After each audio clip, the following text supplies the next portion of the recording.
Maîtriser le référencement de son site internet, c'est s'éviter de dépenser des fortunes en publicité payante.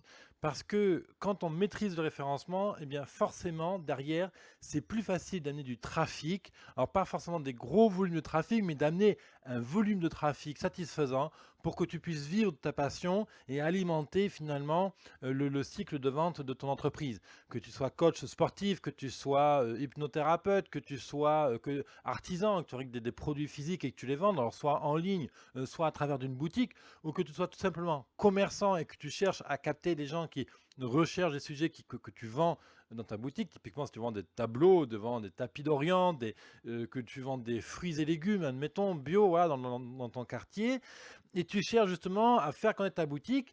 Et alors justement, pour faire simple, tu as deux manières de faire connaître ton site web. Tu as le trafic gratuit, donc là on travaille sur tout ce qui est référencement, on va parler à Google et tout. Et puis tu as le trafic payant, donc c'est-à-dire qu'on va payer Google AdWords ou faire de la publicité sur, sur Facebook ou sur d'autres plateformes encore. L'idée c'est qu'on va payer pour aller chercher du trafic. Le problème c'est que quand tu arrêtes de payer, il n'y a plus de trafic, il n'y a plus de vente. Ça c'est le vrai problème.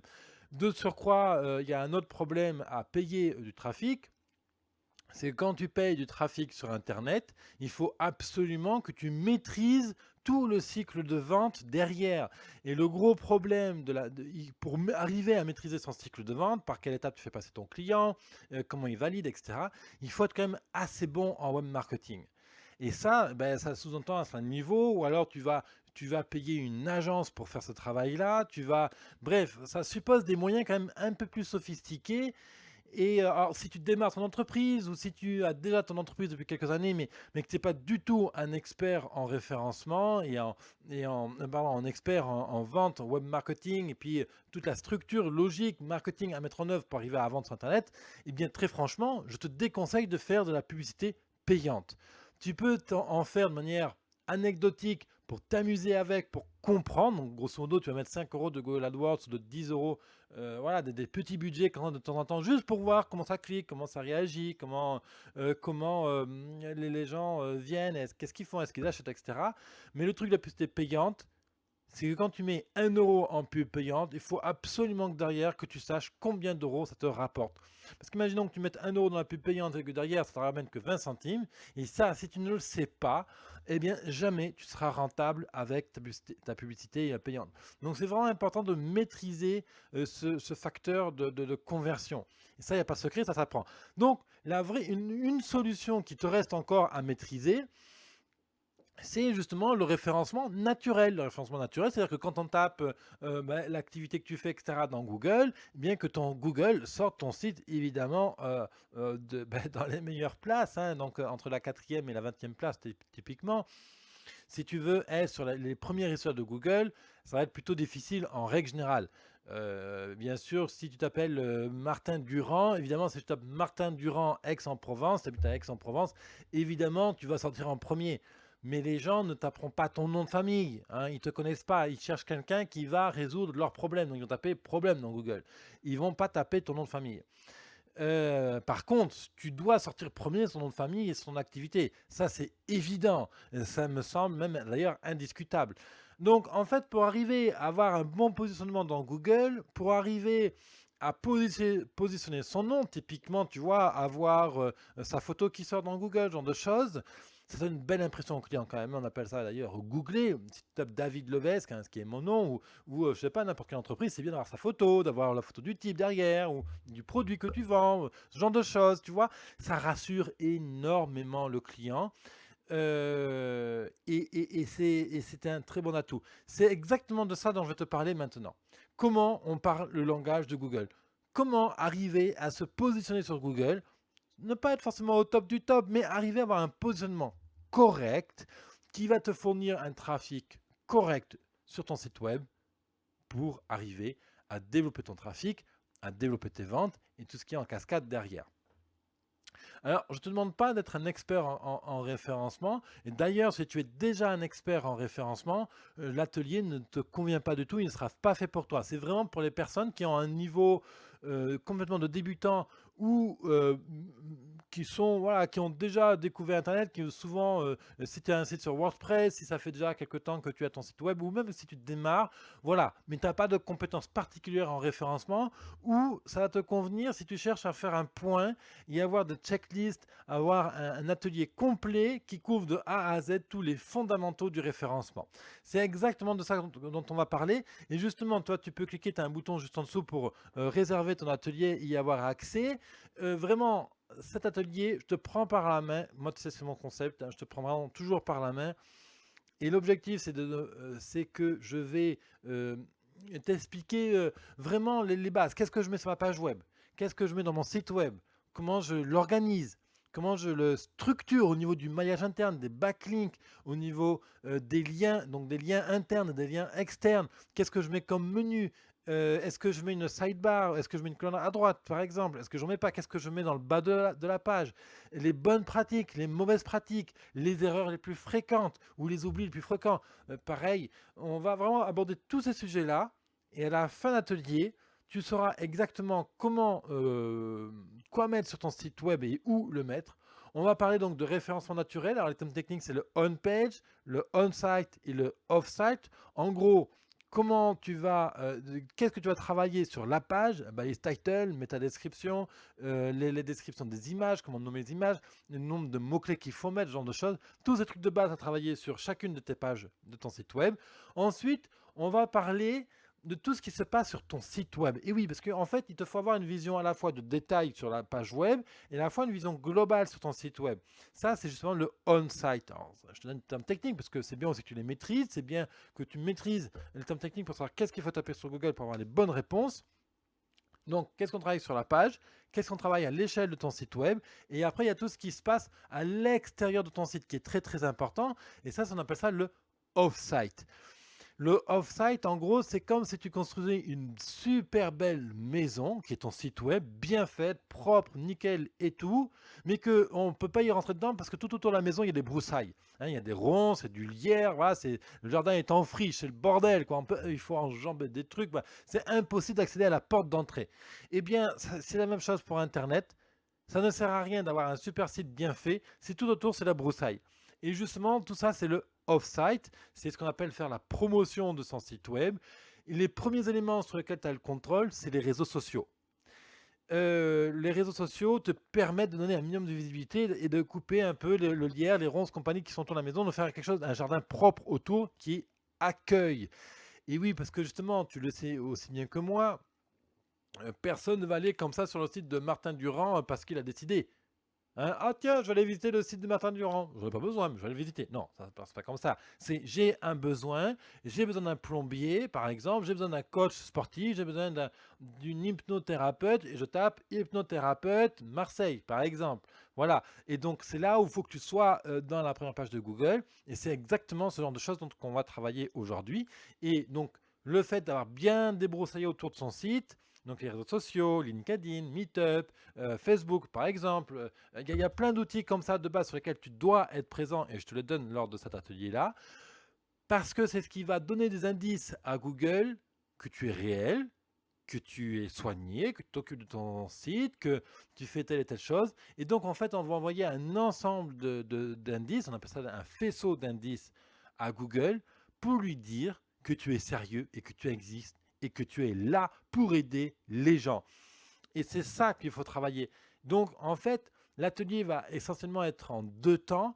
Le premier grand moment, c'est toute la partie que tu travailles sur ton site et toute la partie que tu travailles à l'extérieur de ton site. En fait, autant tu peux ne pas avoir beaucoup de contrôle sur ce qui se passe à l'extérieur de ton site. Par contre, tu as 100% le contrôle de ce qui se passe dans ton site à toi. Hein, tu sais exactement qu'est-ce qui se passe dans ta maison. Si là maintenant je te demande, tiens, on va cuisiner une ratatouille, tiens, on va cuisiner un poisson au four, tiens, on va cuisiner un bœuf bourguignon, tout de suite tu vas me dire, ouais, alors attends David, attends, oui, alors j'ai du bœuf à la maison, j'ai des carottes, j'ai de l'ail, j'ai des oignons, par contre il va me manquer du paprika. Une connerie. Tiens, on va faire du poisson. Ouais, mais par contre, j'ai pas de truite. J'ai pas de truite saumonée à la maison, donc il faut aller en acheter une. Tout de suite, si je te dis, tiens, on va cuisiner ça, tout de suite dans ta tête, tu sais, ok, il se passe ça dans la maison, j'ai ça, j'ai pas ça, il va me manquer ça, je vais procéder comme ça, il faudra tant de temps, etc. C'est une recette de cuisine. Eh bien, pour réussir ton référencement de ton site web, Bah, c'est la même chose en fait. C'est une recette de cuisine qu'il faut appliquer. Qu'est-ce que tu mets sur ton site web? Qu'est-ce que tu mets comme menu? Comment tu structures ton site web? Qu'est-ce que tu mets dans ta page web? Comment tu structures ta page web? Comment gérer le duplicate content, hein, le contenu dupliqué? Comment ça se gère? Qu'est-ce que c'est? Comment on l'identifie? Ça, c'est des recettes de cuisine. Et c'est comme préparer un bœuf bourguignon si tu cuisines. C'est comme coudre si tu fais de la couture.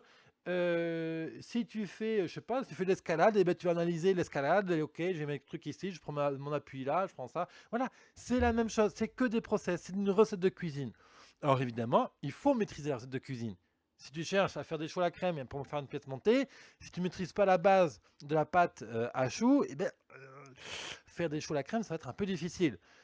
Alors évidemment, au début, tu ne seras pas parfait ou parfaite, et progressivement, tu vas t'entraîner et tu vas réussir. Ça, cet atelier-là, tu peux directement tout de suite t'inscrire, tu as le bouton en dessous. Si tu m'écoutes depuis YouTube, tu as le lien là, le i comme info, où ça s'affiche sur l'écran. Si tu m'écoutes depuis SoundCloud ou iTunes, dans la description, tu as le lien pour aller sur l'atelier directement. Dans l'atelier exactement, tu vas trouver, six parties vraiment importantes. On va rappeler les fondamentaux du web marketing et de la logique d'Internet. Je le rappelle toujours, c'est du bonus, je te le donne parce qu'il faut vraiment savoir comment marche Internet et comment se rentrer dans la logique d'Internet. Parce que moi je trouve toujours bien de rappeler la base d'Internet parce que ça te permet de comprendre pourquoi et donner beaucoup plus de sens aux techniques de référencement. Je vais te donner aussi comment on construit un site sain. On va voir la pyramide. Il y a une pyramide en 7 étapes, si je me souviens bien. En 7 étapes. Donc, de la création d'une structure logique aux tests, aux expérimentations, il y a toute une logique qu'il faut suivre. Et je donne tous les impacts, tout ce que tu fais sur ton site web et comment donc ça impacte ton site web. Ou à l'inverse, qu'est-ce qu'on va faire de propre sur ton site web pour impacter positivement ton référencement. C'est vraiment une chaîne, c'est vraiment une notion de recette de cuisine. Si tu fais cramer tes oignons et si tu fais cramer ton huile dès le début dans ta poêle, bah, tout ton plat aura un goût de cramé. C'est la même chose, si tu rates la construction de ton site web, si tu fais une base, une fondation de ton site web qui n'est pas saine, eh bien, l'ensemble de ton site ne sera pas sain. Et donc, c'est exactement ça qu'on va aborder dans le premier module, faire vraiment les fondamentaux du web marketing et de la construction d'un site web sain. Ensuite, on va voir tous les leviers pour travailler proprement une page web, les images, les mots-clés, quels mots-clés aller chercher, comment découvrir les mots-clés intéressants sur lesquels se positionner, comment poster une image, combien de fois de mots-clés tu dois mettre, les liens follow ou no follow, tous ces détails techniques. Alors pas de panique, si tu ne les maîtrises pas là maintenant, je te l'explique en détail bien entendu lors de cet atelier-là, qui te prend vraiment par la main. Moi c'est vraiment ma mission sur laquelle je m'engage à 100% aujourd'hui, même à 200%, hein, c'est le thème du blog. Hein. Voilà, donc tout ce qui se passe sur la page, tout ce que tu dois bien faire sur la page, et ensuite, bien sûr, d'un point de vue général, qu'est-ce que tu dois faire sur ton site web pour réussir le site web. Alors, on parlera de cocon sémantique, on parlera de silo. Alors, je sais que tu es non expert ou non experte en référencement, en site web, etc. Mais moi, je fais un pari tout simple. Je fais le pari que tu n'es pas plus con qu'un autre et que tu peux parfaitement comprendre les logiques que les professionnels utilisent et les appliquer dans ton site web. Alors évidemment, on n'aura pas un niveau d'exécution aussi fin qu'un professionnel. Mais ce n'est pas ça qui compte. Ce qui compte, c'est que tu saches structurer ton site comme un professionnel l'aurait fait pour dès le début avoir une base de ton site la plus saine possible. Elle ne sera pas parfaite, c'est pas grave. Ce qui compte, c'est qu'elle soit faite. Vaut mieux fait imparfait que jamais fait parfait. Donc, je vais t'expliquer qu'est-ce que c'est que le cocon sémantique. En gros, tu vois, on va parler du sens, comment on choisit les mots-clés, comment on les structure sur ton site pour faire en sorte d'avoir un site web le plus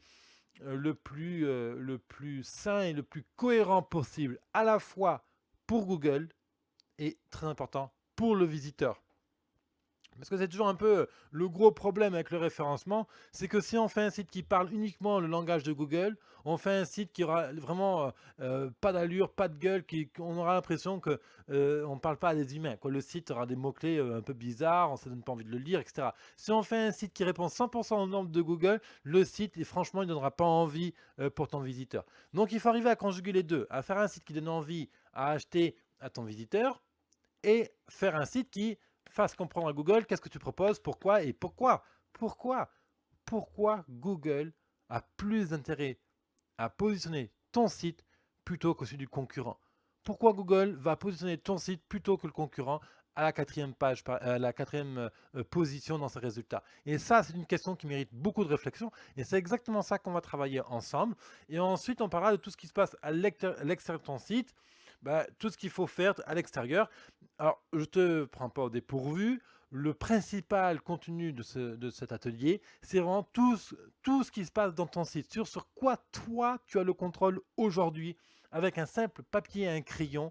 Dès le début, tu vas comprendre qu'est-ce qu'il faut faire sur ton site web. Dès le début, tu auras la liste des choses à faire et à ne pas faire. D'ailleurs, à la fin de l'atelier, je te donne une checklist complète, donc une liste complète que tu pourras télécharger même aussi sur Word.